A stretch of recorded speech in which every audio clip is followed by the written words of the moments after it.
الحمد لله رب العالمين والصلاة والسلام على خاتم الأنبياء والمرسلين سيدنا محمد وعلى آله وصحبه أجمعين وخلفاء الراشدين المهديين أبي بكر وعمر وعثمان وعلي وعلى من تبعهم بإحسان إلى يوم الدين. أعوذ بالله من الشيطان الرجيم. قال رب إني دعوت قومي ليلا ونهارا فلم يزدهم دعائي إلا فرارا وإني كلما دعوتهم لتغفر لهم جعلوا أصابعهم في آذانهم واستغشوا ثيابهم وأصروا واستكبروا استكبارا ثم إني دعوتهم جهارا ثم إني أعلنت لهم وأسررت لهم إسرارا. سبحانك لا علم لنا إلا ما علمتنا إنك أنت العليم الحكيم. رب اشرح لي صدري ويسر لي أمري واحلل عقدة من لساني يفقه قولي واجعل لي وزيرا من أهلي رب زدني علما وارزقني فهما ثم أما بعد. گرامی قدر بھائیوں، بہنوں اور پیارے بچوں، بات ہو رہی تھی سیدنا نوح علیہ السلام کی، چونکہ سورہ متعلق ہے سیدنا نوح علیہ السلام کی نام اور ان کی کارکردگی سے متعلق. اللہ کے اس عظیم الشان اور برگزیدہ رسول کہاں تک گئے، کس حد تک انہوں نے اپنی ذمہ داری نبھا دی اور دشمنوں نے کس حد تک ان کے ساتھ سلوک کیا اور انجام کار کیا ہوا. دراصل یہ بتانا مقصود ہے اور یہ سمجھنا اہم ہے کہ اصولی طور پر دنیا میں ہر ایک کردار کا ایک سبب اور ایک انجام ہوتا ہے. ایک انجام ہوتا ہے. اب اگر دیکھا جائے، حضرت انبیاء علیہ السلام وہ کردار ہیں جو نجات، سعادت، سربلندی اور سرفرازی کے رستوں پر جا کے، منزل پر جا کے اختتام پذیر ہوتے ہیں. اور انبیاء علیہ السلام کی مخالف سمت، انبیاء علیہ السلام کی مخالفت کرنے والے لوگ اور ان کے مقاصد لا محالہ اور حتمی طور پر جہنمی، اخروی عقاب. دنیا کا معاملہ اتنا اہم نہیں ہے اگرچہ ہم اس کو جتنا بھی اہم قرار لیں. مسئلہ یہ ہے کہ یہاں شاہ بھی کچھ نہیں اور شاہ پرست بھی کچھ نہیں. قیامت میں جو پھنس گیا وہ پھنس گیا، جو پار کر گیا پھر اسے کوئی علم اور رنج درپیش نہیں ہوتا. تو سیدنا نوح علیہ السلام کو فرمایا گیا، انہیں حکم ہوا کہ آپ قوم کی طرف جائیں، اور وہ تشریف لے گئے اور قوم کو بتایا بھی کہ ایمان قبول کرو، اللہ تعالیٰ آپ کے گناہیں معاف فرمائے گا اور زندگی کی مہلت بھی ملے گی. اب یہ جو مہلت ملے گی اسی مہلت سے آپ آخرت آباد کر سکیں گے. اور گرفت آ جائے گی تو اس کا معنی یہ ہے کہ جو تباہی آئے گی اور اس میں مارے جاؤ گے، مر جاؤ گے، ختم ہو جاؤ گے، تو پھر آخرت کی جو تعمیر ان دن راتوں اور لمحات کے برکت سے ممکن ہوتی تھی وہ ضائع کر چکے ہوتے ہو. تو سیدنا نوح علیہ السلام نے اپنی محنت جاری و ساری رکھی، لیکن آخر کار مایوس ہو گئے ہر طرف سے، اور نبی کی مایوسی تباہی کی شروعات ہے. انہوں نے اپنے قوم کو دعوت اور اصلاح کی طرف بلایا. کوئی 10 20 سال 30 سال 100 سال 50 سال نہیں، ایک لمبی عمر اللہ نے ان کو دے دی. باقاعدہ ایک اتنی لمبی زندگی اللہ نے ان کو عطا فرما دی کہ جو قریب 10 قرن سمجھ لیں.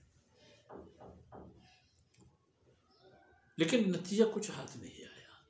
تو پھر انہوں نے اللہ رب العزت کی بارگاہ میں عرض کیا کہ یا اللہ، انی دعوت قومی لیلا و نہارا، میں نے آپ کے رضا کی طرف اور آپ کی اطاعت و عبادت کی طرف اپنے قوم کو بلایا، اپنی قوم کو دعوت دی، اور وہ دعوت بھی ایسی کہ اس میں استمرار، کنٹینیو دعوت، کوئی لمحہ مل جائے اور میں ضائع کر دوں، کبھی ایسا نہیں۔ لیلم و نہارا، دن رات ایک کر کے میں نے ان لوگوں کو آپ کی طرف بلایا۔ لیکن اس پر بھی میں نے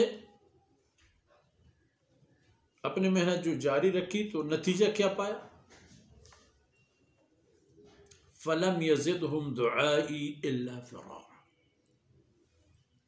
میری دعا سے ان لوگوں کو جو ہاتھ آیا، جو وہ لوگ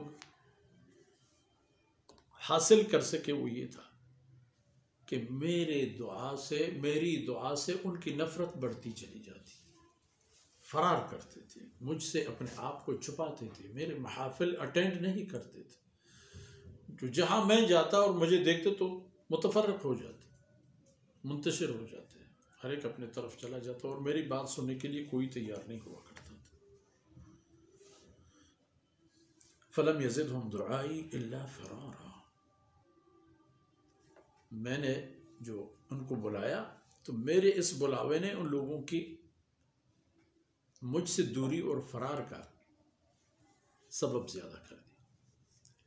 وَإِنِّي كُلَّمَا دَعَوْتُهُمْ لِتَغْفِرَ لَهُمْ، یا اللہ اس قوم کی حالت زار یہ دیکھو، یہ مشاہدہ آیا ہے میرے ذہن میں کہ آپ تو بہتر جانتے ہیں یا رب، میں جب ان لوگوں کو پکارتا ہوں لِتَغْفِرَ لَهُمْ، میں ان کو بلاتا ہوں آپ کی بندگی کی طرف، لِتَغْفِرَ لَهُمْ، تاکہ آپ ان کی مغفرت فرمائیں،